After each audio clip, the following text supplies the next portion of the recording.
It's predictable that social trends which hit America soon show up in Australian society. Some of these are good and we're quick to adopt them, but others must be avoided. Many parts of the United States are now fighting a war against the emergence of a powerful cocaine derivative called crack. It's freely available and cheap, being plied on the streets. This powerful mindbender is also finding its way into schoolyards. American hospitals are handling 200 drug emergencies a week. Relax. Yes, just hyperventilation. You know what it is. Just relax. Yeah. Just relax. Authorities say 25 million Americans have tried cocaine, prompting the government there to introduce tough new law enforcement measures, such as life imprisonment and the death sentence for serious offenders. Many on law are caught enforcement during in the fight well-armed against raids. drugs. Please open the door. A second arm of the American fight against drugs is through education. There are self-help therapy groups for addicts and awareness programs for school-aged children. Help me. Ask him if he's willing to help you. Will you help me, Lee? Help me. There have also been attempts to stop the trade at its source, South America. Bolivia is the world's largest grower of cocoa plants. A visiting British Member of Parliament, Mr. Miller, saw how this commodity is keeping Bolivia's ailing economy afloat. At the moment, these people can get 9 or 10 times as much for a crop of coca as they could get for anything else they could grow on these fields. According to local police, cocaine and crack are not yet a problem here. However, they continue to charge people for heroin and marijuana use. Heroin and Indian hemp will always are a problem.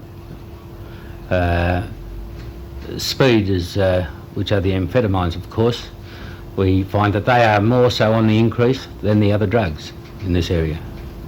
Can you match up certain crimes like robberies and thefts to drugs? We know that so many of these people that are using these very expensive drugs, that is expensive to buy on the street, must be getting their money from somewhere, and that must be by illegal means. Tomorrow we go to the heart of the problem and speak to a convicted drug user, now serving time in Cessnock Corrective Centre. In this frank interview, the glamour of drug use is stripped away to reveal the brutal tragedy of a life on drugs.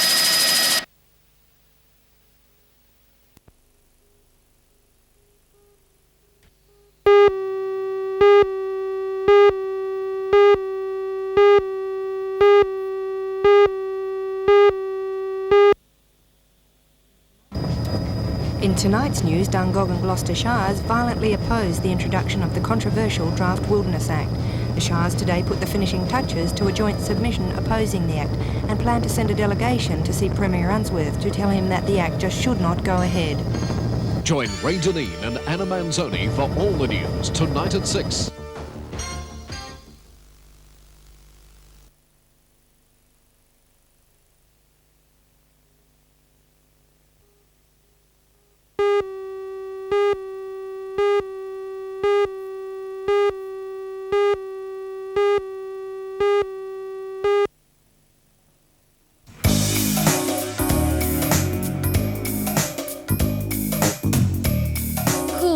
The order of the day. Cool weather at the St John's Church Hall at Cook's Hill, cool clothes, and oh so cool kids. 4-year-old Ryan is an old hand at all of this. He was a finalist in the recent Model for Life competition. He with Jessica, Holly and Alexandra almost stole the show. But everyone loves a bride, and it was this Jenny Royal bridal outfit which caught the crowd's eye. The parade was a fundraising effort by Merryweather Kinder Preschool. It combined some of the best summer fashions available in Newcastle with some of the best modelling talent to have emerged this year. The male clothing was shown to good effect by Model for Life winners Ian Robertson and Brad Farmer. Brad, who was last seen paddling toward an American warship in a wetsuit atop a surfboard. And for a spectacle of another kind, Wallsend High School is staging a Dracula Spectacular tonight until Thursday. It's the story of a very innocent and charming school teacher who takes 3 of her students on an excursion to Transylvania. And who do they meet? Dracula, of course. Many a weird character crosses the stage in this musical, which which today had the children from Plattsburgh and Minmi Public Schools enthralled.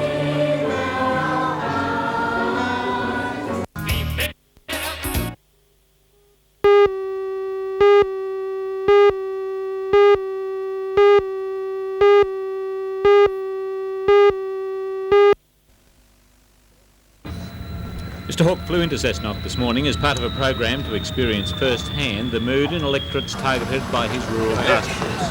The seat of Hunter held by Eric Fitzgibbon is openly regarded as a possible swinging seat. Only a handful of people greeted the PM at the airport, but at Cessnock High School he was given an enthusiastic welcome. For the students at the school, Mr Hawke had two messages: buy Australian and support what he described as his government's peace initiatives. The school's sporting achievers were presented with awards by the Prime Minister, who in turn received mementos of his visit. At a public reception at Cessnock Town Hall, the Prime Minister did not have quite the same captive audience. A small but vocal contingent from Newcastle and New England universities mounted a noisy protest aimed at Labor policies, especially the introduction of administration fees for university students.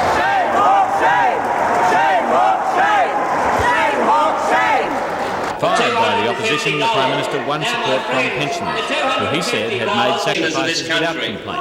They, the pensioners, have said, we recognise that there are tough times, we are prepared to play our part.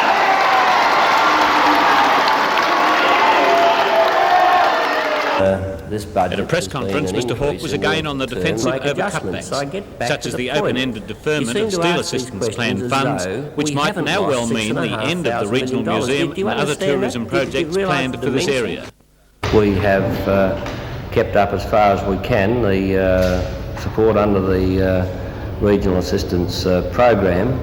Now, what the level of assistance can be in the next year, it's too early for me to say. But that decision we made in the August budget was necessary at that time. But without a firm commitment to a funding timetable, these projects can't go ahead because the planning's been done and they will just fall by the wayside. The museum, the tourism promotion that's been planned. Well, obviously, not just in this particular program, but in a number of others right across the budgetary situation, people have had to make adjustments. I mean, let me just go to the point I made in here. Pensioners around Australia have had to make adjustments because their increases are going to be delayed for 6 weeks. Now, they're going to be delayed for 6 weeks in the middle of next year. A lot of people have got to make adjustments. During a visit to the Bondsware factory at Cessnock, Mr Hawke met some of those likely to be affected by IAC recommendations for a cutback in tariff protection. He was given a simple message. With you coming around the factory, you can see how hard everyone works and how they really need their jobs. In the hectic schedule which saw Mr Hawke go without lunch, he found time for a birthday party. Mrs Florence Bailey, a resident at Allendale Hospital, turned 100 today. And the Prime Ministerial visit obviously made the day even more special. The commitment to continued state aid to Catholic schools was the pledge given by the Prime Minister when he addressed students and staff at St Joseph's College, Lochinvar, where the skies didn't exactly smile. From Lochinvar, Mr Hawke's mini-campaign continues on to Singleton, where again he'll meet business and community leaders.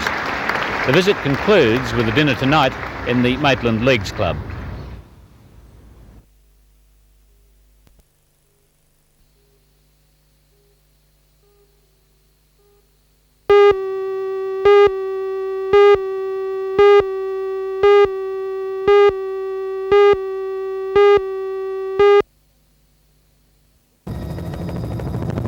It's the devastating effect of a bushfire like this that has prompted the strict new laws.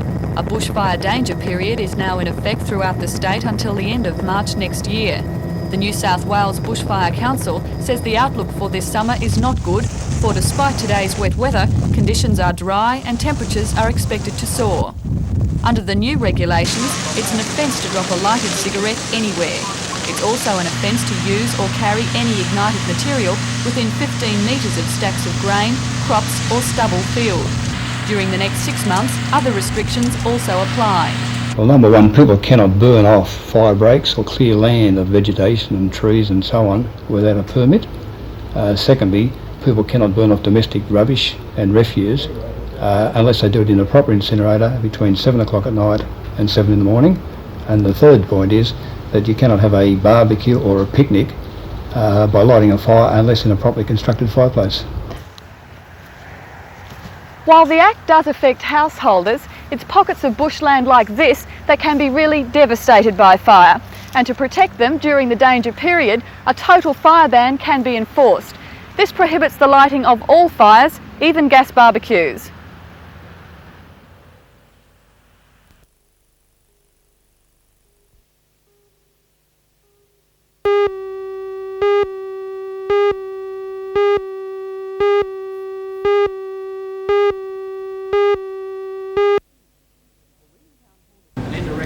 The Williamtown Hornet simulator has been in operation since April this year. It has only recently completed its shakedown phase.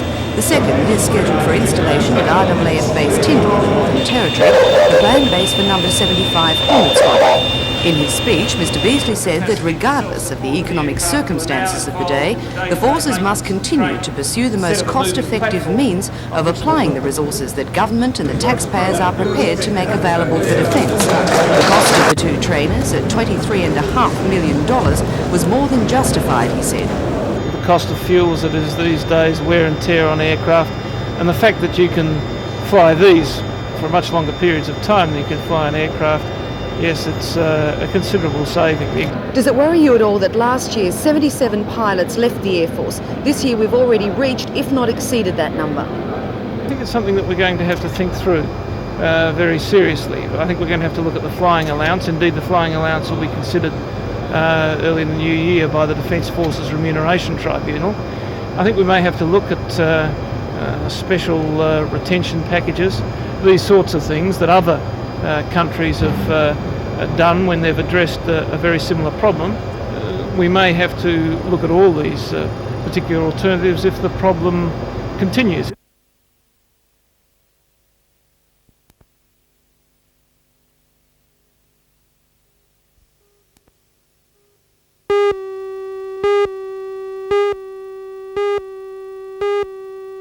We have to look at all these particular alternatives if the problem continues. Since 1936, the 16-foot skiffs have sailed on the waters of Lake Macquarie in the annual regatta. The long weekend of racing is usually held in January, but this year the date was changed to October to ensure that 16-footers from throughout the state could compete. The big weekend of competition sailing wound up in today's Belmont Bay Championship, but the conditions weren't favouring either the 70 skiffs or their crew. With a north-to-northeasterly wind of only 5 knots, the vessels found it hard going 3 times around the course from the Belmont Clubhouse to Greeny Point via Marks Point. The Gosford crew, skippered by Michael Turner aboard Sylvania GTE, sailed past the finishing line 3 hours after the start. Soon to follow was Esprit Like Cooler, sailed by current Australian champion and favourite Dennis Tanker, and third past was Peregrine, skippered by Paul Riley. With a 3.5-hour time limit, organisers say they expect only around 10 boats to finish the event.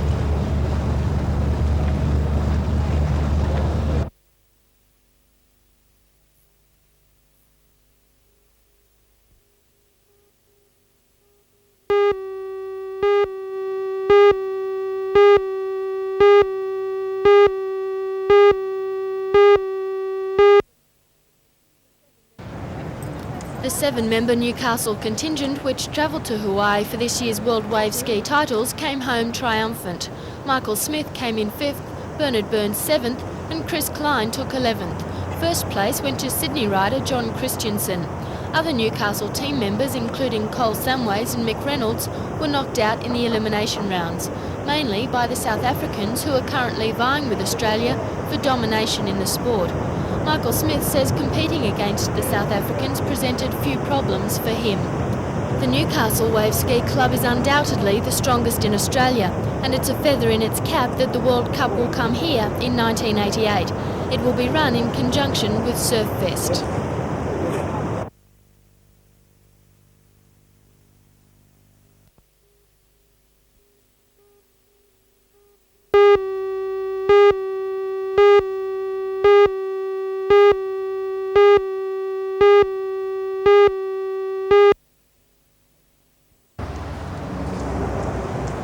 Most of us know the frustration of queuing to pay fares on a bus. The Urban Transit Authority hopes its new Metro 10 system will largely eliminate the queues. Although the Australian-made system is not yet in operation, many buses are already on the road fitted with this orange ticket box. Soon you will be able to buy Metro 10 tickets from selected news agencies, train stations, bus depots and bus information offices. There will be 10 different tickets sold, 5 full fare and 5 concession for different length journeys. For example, a red ticket will pay for 10 journeys of 3 to 7 sections in length. Aside from saving time, the system is 20% cheaper than cash-paid fares. Similar systems have been used successfully overseas. Acting Area Manager John Palmer says Metro 10 will make the bus system more efficient. Streamlining the process by which passengers can board a bus, buy their ticket and then take their seat. There is nothing more frustrating from a passenger's point of view than people standing in front of them, fiddling around, trying to find change to pay their fare, and then the driver also taking time to give them change before they can take their seat. All 195 Newcastle buses will be fitted with the Metro 10 system, but it will be some months yet before all the buses are converted. In the meantime, the Urban Transit Authority hopes the public will become used to the system for when it finally comes online at the end of the year.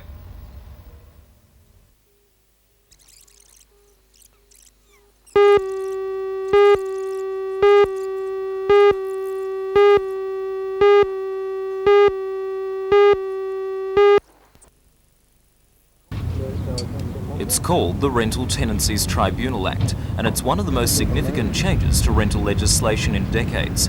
The Act sets up a tribunal to hear rental disputes and provides tenants with immediate protection against excessive rent increases. Landlords or agents must now give 60 days notice in writing of rent increases. Tenants then have 30 days after receiving notice to appeal to the tribunal if they think the increase is excessive. The Act applies from the 5th of January this year, and you can appeal against existing rents, but only if goods and services have been reduced or withdrawn since the rent was agreed to. If, for example, the stove or hot water system no longer works. Appeal forms can be obtained from Consumer Affairs and post offices. Officer in charge of Consumer Affairs in the Northern Region, Richard Buckley, says the Act has been well accepted by landlords. He denies news reports of mass evictions by landlords, supposedly panicked by the new laws. Certainly not in Newcastle. We've noticed no less or no more disputes between landlord and tenant since the Act came into effect. The full impact of the Act will be felt sometime next year, when Stage 2 is expected to come into force. Then the tribunal will be able to rule on the full range of disputes with landlords, ensuring fair treatment for all tenants.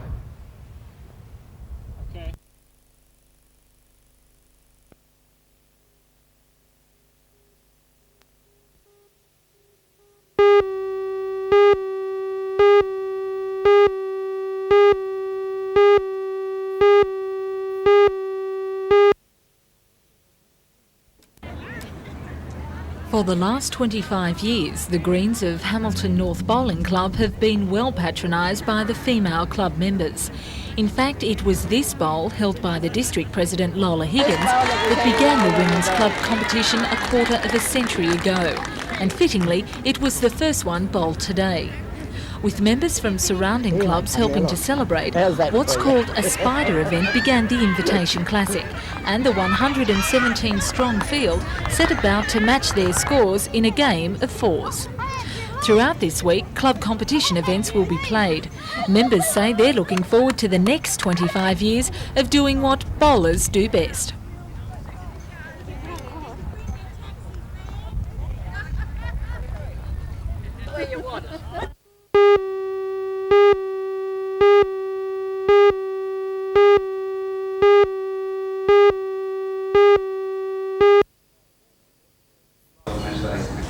Last night's award was recognition of different attributes than those that won Irene Bates, the 1964 Miss Newcastle Beach Girl Award. The Woman in Management Award was inaugurated last year, with the aim of giving due recognition to Hunter Valley women with outstanding achievements in the field of management. This year the awards attracted a large number of entrants, from which 4 finalists were selected.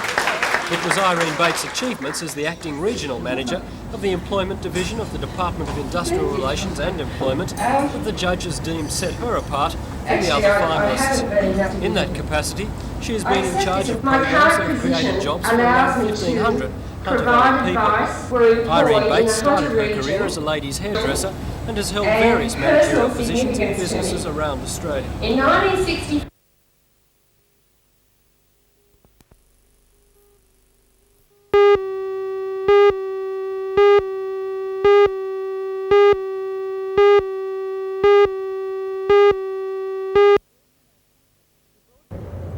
The Broadmeadow complex will replace the existing State Rail Authority servicing facility at the East End. A new maintenance building, a washing and cleaning plant and a workshop and administration building will be constructed. The authority's fleet of diesel rail cars will be maintained at the site. For Doran Constructions, the awarding of the contract is timely. The company's chief executive, Paul Doran. It is a timely announcement, particularly in regards to the employment problems that have been generated in the Hunter by the lack of building work. There is a downturn in the market, and this will ensure, as I said before, that it will carry our staff over well into the middle of next year. Details of the contract are still being finalised, but work is expected to begin next month and the facility should be fully functional by October next year.